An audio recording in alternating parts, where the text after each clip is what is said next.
So girls, our next topic is solution of simultaneous linear equations.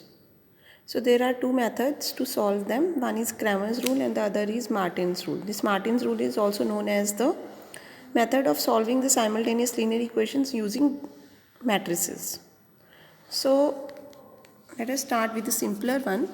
Let ax plus by is equal to e and cx plus dy equal to f be two linear equations in x and y. I guess आपने सबने ये छोटी classes में पढ़ा है कि आप इन दोनों इक्वेशंस को सॉल्व कर सकते हो to find the values of X and Y.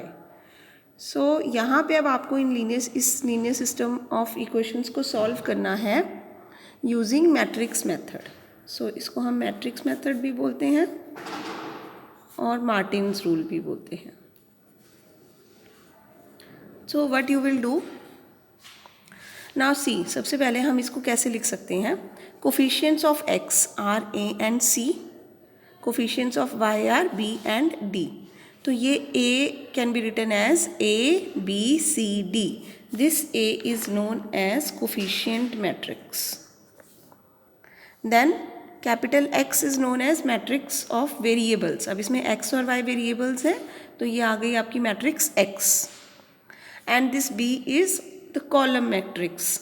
इसमें क्या होता है, जो राइट हैंड साइड पे एलिमेंट्स हैं. सो बी के एलिमेंट्स हो गए E and F. So this system can be written as AX is equal to B. ऐसे क्यों? देखो, अगर मैं इन दोनों को मल्टीप्लाई करना हो मुझे तो क्या बनेगा, AX plus BY is equal to E. तो पहली इक्वेशन आ गई. CX plus DY equal to F, तो दूसरी इक्वेशन आ गई. So our system of given equations can be written as AX is equal to E, where A is known as the coefficient matrix or augmented matrix. This X is known as matrices of variables and this B is known as simple column matrix. अब आपको ये X निकालना है. So X निकालने के लिए मैं देखो क्या करूँगी, both sides on the left hand side मैंने A inverse से multiply कर दिया. So multiplying both sides by A inverse on the left hand side. Now this is very important because आपको पता है matrix multiplication is not commutative. So that is why आप left side पे multiply कर रहे हो या right side पे multiply कर रहे हो, ये बहुत important है यहाँ पे. So pre multiplying A inverse. सो होगा क्या, एसोसिएटिविटी तो होती है. एसोसिएटिविटी क्या होता है कि जब हम तीन मैट्रिसेस को मल्टीप्लाई करते हैं तो पहले मैं ए बी को मल्टीप्लाई करके फिर सी से करूं या बी सी को मल्टीप्लाई करके फिर ए से करूं, in the same order answer remains the same. This property is known as associative. So matrix multiplication associative होती है. सो यहाँ पे इट कैन बी रिटन एज A inverse into A X is equal to A inverse B. Now we know that A inverse A is equal to identity and identity matrix को किसी से भी मल्टीप्लाई करते हैं तो वही मैट्रिक्स आ जाता है. तो X is equal to A inverse B. So A matrix हमने फाइंड कर ली, इसका इन्वर्स हम फाइंड कर सकते हैं. इन्वर्स हमें आता है ना फाइंड करना. सबसे पहले एडजॉइंट निकालते हैं. एडजॉइंट के लिए A का माइनर होगा D, B का माइनर होगा C का माइनर होगा B, D का माइनर होगा A. अब कोफैक्टर्स के लिए प्लस माइनस माइनस प्लस और इसका लेना होता है ट्रांसपोज. सो एडजॉइंट आ गया D minus B minus C A. A determinant क्या होगा यहाँ पे, AD minus BC. So A inverse क्या आ गया मेरे पास, A इन्वर्स आ गया adjoint A divided by A determinant. So 1 over AD minus BC into D minus B minus C A. सो अब मैं क्या करूँगी, इस A इन्वर्स को B से मल्टीप्लाई कर दूँगी. सो जब मैं यहाँ पे B से मल्टीप्लाई करूँगी, B क्या है मेरे पास, E और F. तो A इन्वर्स B देखो क्या बन जाएगा, 1 ओवर AD माइनस BC को बाहर ही रहने देते हैं. यहाँ आ जाएगा DE minus BF minus CE plus AF. Capital X क्या था, small x and small y. सो यहाँ से स्मॉल x की वैल्यू आ गई DE minus BF over AD minus BC और स्मॉल y की वैल्यू आ गई minus CE plus AF over AD minus BC. So using this method you can find the values of small x and small y. So ये तो मैंने 2 variables के लिए किया है. Now let us move to the 3 variables. So let us come to this example. Solve 2x minus y plus 3z equal to 1, x plus 2y minus z is equal to 2, 5y minus 5z is equal to 3. So हम क्या लिखते हैं? The given equations can be written in matrix form as, ये है coefficient matrix. देखो 2 minus 1 3, 2 minus 1 3, then 1 2 minus 1, 1 2 minus 1. Then यहाँ पे x का कोफिशिएंट नहीं है तो 0 5 minus 5, 0 5 minus 5. वेरिएबल्स अब 3 हैं. So x, y, z and column matrix आ गई 1 2 3. So this system can be written as ax is equal to b, where this is a, this is b and this is capital X. आपने भी अपना question ऐसे ही start करना है. So मैंने भी आपको बताया कि हम कैपिटल X कैसे निकालते हैं, a इनवर्स b. So अब मुझे यहाँ पे a इनवर्स फाइंड करना है. So a डिटर्मिनेंट क्या आ गया? ओके, इस केस में आपका ए डिटर्मिनेंट 0 आ गया. Wait let us not discuss this, let us discuss this example first. इसमें भी ए डिटर्मिनेंट 0 है. हाँ, ये वाला करते हैं एक बार डिस्कस. सो ये इक्वेशंस गिवन है आपको. 2x1 minus x2 plus 3x3 equal to 9, x2 minus x4 minus 1, 3 आना था यहाँ पे, 4 नहीं आना था. x2 minus x3 equal to minus 1, x1 plus x2 minus x3 is equal to 0. So system can be written as ax equal to b, where a is 2 minus 1 3, 0 1 minus 1, 1 1 and minus 1. Capital X is, अब x1 x2 x3 लिखेंगे यहाँ, and 9 minus 1 0 becomes b. So capital X is given by a inverse b. So a determinant find कर लेते हैं. आता है हमें a determinant find करना.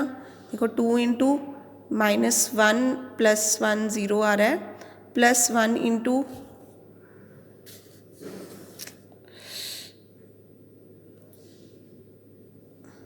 प्लस 1 हो जाएगा, 0 प्लस 1, यहाँ पे प्लस 1 आना था, plus 3 into 0 minus 1. So answer आ गया -2. So A determinant is -2. अब आपको निकालना है एडजॉइंट. एडजॉइंट आता है आपको निकालना. सो ये इन्होंने एडजॉइंट निकाल लिया. That is the transpose of the matrices of cofactors. वो आप निकाल के देख लो proper. So this is A inverse. अब x के लिए इस a इनवर्स को हम b से मल्टीप्लाई कर देंगे.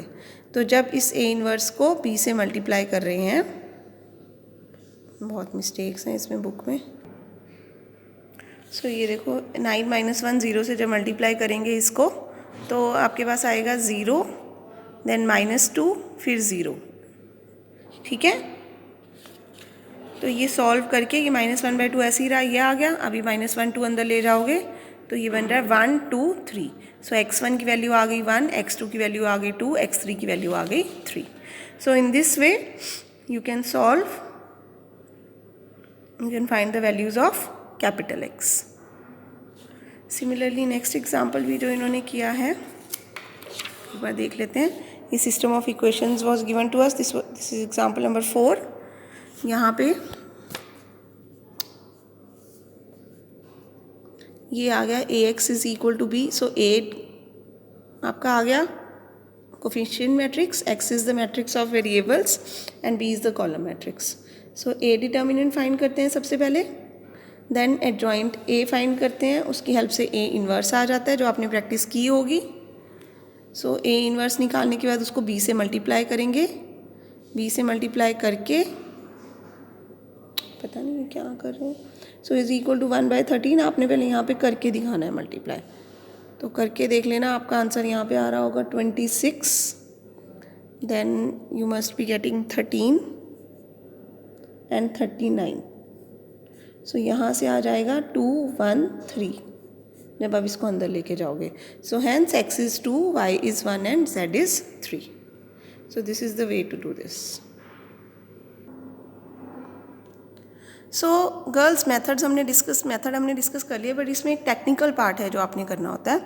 सो यहाँ से देखो, अब जब आपके पास x is equal to a inverse b आता है, तो a इनवर्स को हम लिखते हैं adjoint a over a determinant into b. So now जब आपको कोई मैट्रिक्स ए दी होती है, आप उसका ए डिटर्मिनेंट फाइंड करते हो, तो या तो वो ज़ीरो होता है या फिर वो नॉन ज़ीरो होता है।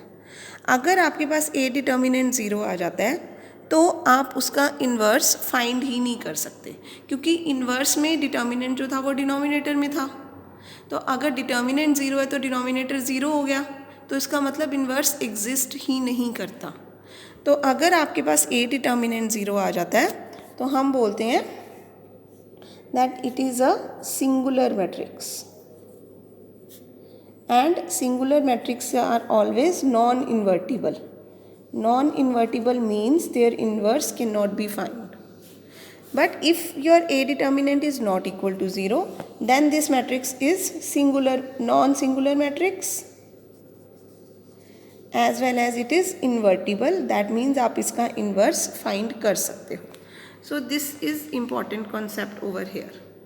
Now using this concept, अब जब आप x is equal to A inverse b करते हो, इसका मतलब अगर आपका ए डिटर्मिनेंट ज़ीरो आ जाए, जैसे कि अभी हमने एक एग्जांपल में देखा था, अभी डिस्कस नहीं किया उसको, सो क्या प्रॉब्लम्स होती हैं हमारे पास, लेट अस सी दैट.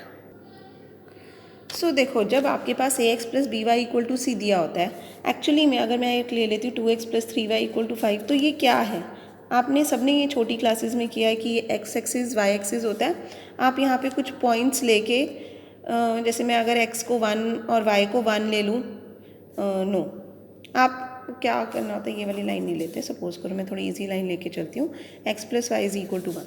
सो अगर मैं यहाँ पे x को 0 और y को 1 ले लूँ, तो इस पे लाई करेगा ना पॉइंट 0,1, यानी कि x 0 और y 1 यहाँ पे लाई करता है. अब अगर मैं x को 1 और y को 0 ले लूँ, तो 1,0 यहाँ लाई कर रहा है.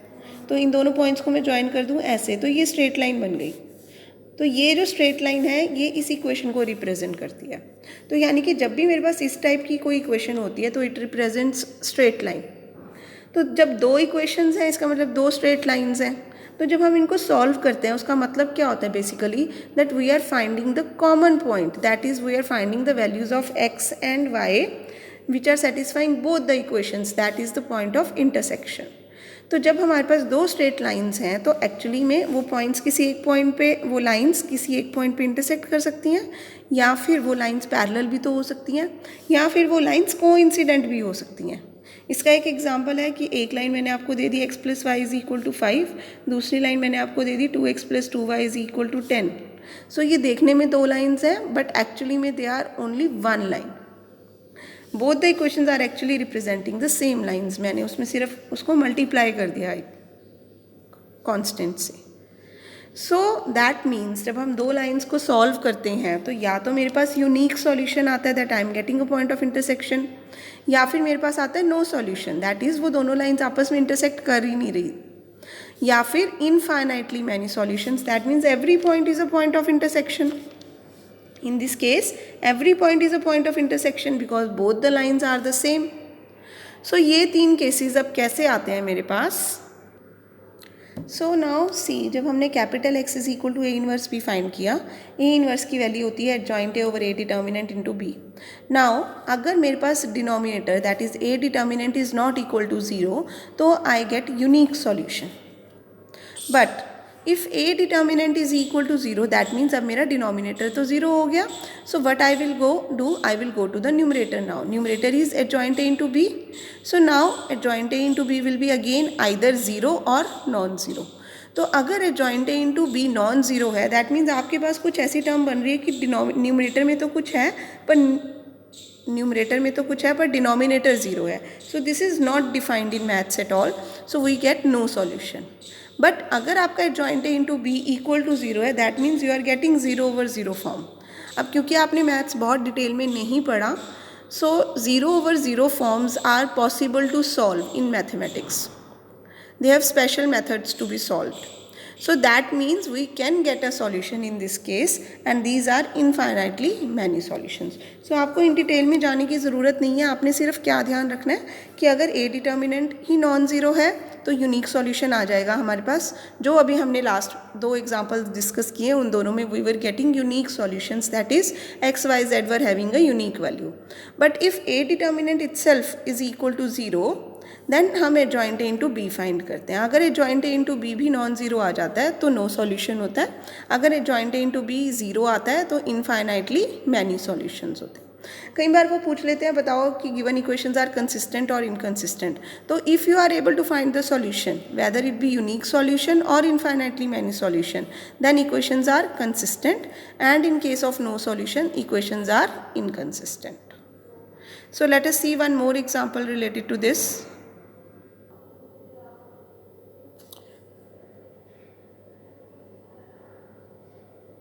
So now in this example, this is the example, इसको इन्होंने a x और b आ जाएगा आपको लिखना। तो अब जब वो a डिटर्मिनेंट फाइंड कर रहे हैं तो वो ज़ीरो आ गया। सो ज़ीरो आने से they are finding adjoint a। So adjoint a find किया और अब क्या करेंगे, एडजॉइंट a को b से मल्टीप्लाई करेंगे। तो जब आप एडजॉइंट a को b से ये मल्टीप्लाई कर रहे हैं तो they are getting a non zero matrix. So that means this system has no solution. ख़त्म हो गया क्वेश्चन यहाँ पे हमारा। Now let us see one more example. In this case again a determinant was 0. So they have found adjoint A. So adjoint A जब find किया उसको B से multiply किया और B से multiply करने के बाद they are getting 0 0 0। यहाँ पे equal to आना था बीच में, इनका equal to missing है। So equal to 0 0 0, that means we are getting a zero matrix. So adjoint A into B is 0. So in this case we get infinitely many solutions. So infinitely many solutions find कैसे करते हैं हम? Generally जो third वाली equation होती है उसमें से हम, आपकी मर्जी है y की या z की, जिसकी भी आप वैल्यू फाइंड करना चाहते हो। इन्होंने y की है, y की कर सकते हो, z की करना चाहते हो z की। सो y की वैल्यू फाइंड कर ली। अब ये y की वैल्यू हम फर्स्ट और सेकंड दोनों में पुट कर देंगे। तो फ्रॉम नंबर 2 पहले इन्होंने सेकंड इक्वेशन में y की वैल्यू पुट की है, तो ये सॉल्व करके देखो आपको y in terms of z मिल गया। सो जब आप ये पुट करोगे यहाँ से x, सो ये आपको x भी इन टर्म्स ऑफ z मिल गया। सो अब अगर मैं z को k क्या है, कोई भी रियल नंबर, तो अगर मैं z को k करती हूँ तो x क्या हो जाएगा मेरे पास, x हो जाएगा यहाँ से 4 - 5k by 5, 4 - 5k by 5, and y क्या हो जाएगा 3 + 5k by 5। So this becomes infinitely many solutions, क्योंकि k इज़ अ पैरामीटर। तो k की जैसे जैसे आप डिफरेंट वैल्यूज़ लोगे, k को 1 किया उसके कॉरेस्पॉन्डिंगली एक्स वाई जेड कुछ और आएंगे, k को 2 किया एक्स वाई जेड कुछ और आएंगे। So in this way you are getting infinitely many solutions for the given equation. So साथ में आपने k बिलोंग्स टू r लिखना ज़रूर है। So this is the matrix method. I hope you understand this and you will be able to do the questions related to this. So next rule is Cramer's rule. इसको हम next lecture में discuss करेंगे। Cramer's rule बहुत easy है girl, अभी discuss कर लेते हैं इनको। इसमें आपने क्या करना होता है, देखो आपने देख लिया अगर ये system of equations है तो आप a, x और b लिखते हो। So अब क्या है डेल्टा, डेल्टा क्या है, determinant of this. So determinant का सिंबल आ गया, सॉरी ये गलत है, यहाँ पे सब जगह डिटर्मिनेंट का सिंबल आना था, वेरी सॉरी। डिटर्मिनेंट का मतलब ऐसे A C B D, तो आपको डिटर्मिनेंट सॉल्व करना आता है, इसका आंसर आ जाएगा AD - BC। सो डेल्टा 1 कैसे निकालना है मैंने, फर्स्ट कॉलम को इससे रिप्लेस कर दो। सो फर्स्ट कॉलम क्या है, AC की जगह EF, ये कॉलम एज इट इज़ रहेगा। अब इसकी वैल्यू क्या हो गई, ED - BF। सो डेल्टा 2 क्या है, सेकंड कॉलम को इससे रिप्लेस करना है। First column as it is AC, second column आ गया EF, तो इसकी वैल्यू आ गई AF - CE। तो अब देखो x क्या बन गया, delta 1 over delta, that is ED - BF over AD - BC। ये देखो ED - BF over AD - BC, same आ रहा है आंसर। y क्या बन गया, डेल्टा 2 ओवर डेल्टा, डेल्टा 2 है AF - CE over AD - BC। So AF - CE over AD - BC। So this is the Cramer's rule. देखो इसका एक एग्जाम्पल हम चेक करते हैं इसमें कैसे किया है। सो ये देखो ये आपके पास गिवन A, X और B। सो ये जो है ये डेल्टा हो गया, A डिटर्मिनेंट फाइंड कर लिया इन्होंने -2। सो डेल्टा 1 क्या है, 201 की जगह 9 माइनस 1 0, ये देखो 201 की जगह 9 माइनस 1 0, बाकी दोनों कॉलम्स सेम है, तो इसको मैंने डेल्टा 1 बोला था, डेल्टा 1 एंड ए डिटर्मिनेंट क्या है डेल्टा। सो ये सॉल्व करके they are getting the value of x1। ऐसे ही यहाँ पे 201 एज इट इज़, इसकी जगह 9 माइनस 1 0, इसका डिटर्मिनेंट फाइंड कर लोगे आप। ये है आपका डेल्टा 2 और ये ए डिटर्मिनेंट है delta. So delta 2 by delta करोगे तो x2 आ जाएगा। यहाँ पे इन्होंने थर्ड कॉलम को चेंज किया है, सो ये है आपका delta 3। So delta 3 by delta आपके पास x3 आ गया। So in this way you can find the values of x1, x2, x3। So यहाँ पे अब केसेस कैसे हैं, अगर आपका वही डेल्टा नॉन ज़ीरो है ए डिटर्मिनेंट तो यूनिक सॉल्यूशन होगा। अगर डेल्टा ज़ीरो है तो आप डेल्टा 1, डेल्टा 2, डेल्टा 3 फाइंड करो। अगर इनमें से कोई एक भी नॉन ज़ीरो मिल गया आपको तो नो सॉल्यूशंस। अगर तीनों ज़ीरो हैं तो infinitely many solutions. Again if all three of them are zero then infinitely many solutions. If at least one of these is non-zero, कि सिर्फ डेल्टा 1 नॉन ज़ीरो है बाकी दोनों ज़ीरो हैं, या डेल्टा 1 डेल्टा 2 नॉन ज़ीरो और delta 3 zero है, तो कोई एक भी नॉन ज़ीरो मिल गया तो यू हैव नो सॉल्यूशंस। तो इसी से रिलेटेड है आपका सेकंड पार्ट। देखो सेकंड में ये था, पहले आप हमेशा ए एक्स और बी लिख लिया करो। तो ये डेल्टा निकाल लिया इन्होंने, इसका डिटर्मिनेंट, सो डेल्टा ही ज़ीरो आ गया। अब वो निकाल रहे हैं डेल्टा 1। डेल्टा 1 के लिए फर्स्ट कॉलम को 375 से रिप्लेस किया, बाकी दोनों कॉलम सेम है। इसको जब सॉल्व किया तो आ गया -2, तो कोई एक नॉन ज़ीरो मिल गया, so it has no solution. Third part में देखो ये डेल्टा दैट इज़ इसकी कोफिशिएंट मैट्रिक्स का डिटर्मिनेंट फाइंड कर रहे हैं, तो वो ज़ीरो आ गया। अब डेल्टा 1 के लिए मैं इसको 4, 12 और 16 से रिप्लेस कर दूँगी। तो जब इन्होंने रिप्लेस किया डेल्टा 1 को 4, 12 और 16 से, so they are getting zero. So next case में वो डेल्टा 2 कर रहे हैं। डेल्टा 2 में सेकंड कॉलम को रिप्लेस किया 4, 12, 16 से, अगेन ज़ीरो। थर्ड में डेल्टा 3 को किया, डेल्टा 3 में थर्ड कॉलम को रिप्लेस किया, again zero. So that means all are zero, so system has infinitely many solutions. So again वही आप क्या करो कि इनमें से जो आपको गिवन सिस्टम है इसमें z को k करके, इन दोनों इक्वेशंस में z को k पुट करके, फर्स्ट टू इक्वेशंस में z को k पुट करके आप x और y की values in terms of k find कर लो। ठीक है, इन्होंने सॉल्व किया तो ये आपको x और y की values in terms of k मिल गई। So for different values of k these give infinitely many solutions. So this is the Cramer's rule. Cramer's rule is used when you are asked to solve the system of equation using determinants. ये है ना, use the method of determinants to solve the system of equations. So that means आपको Cramer's rule use करना है। जब वो बोलते हैं इन्वर्स मेथड या मैट्रिक्स इन्वर्स मेथड, तो आपको A इन्वर्स B वाला मेथड करना है। सो ये क्वेश्चंस आप प्रैक्टिस कर लेना आपने। सो इसके साथ ये वाला टॉपिक आपका ख़त्म हो गया।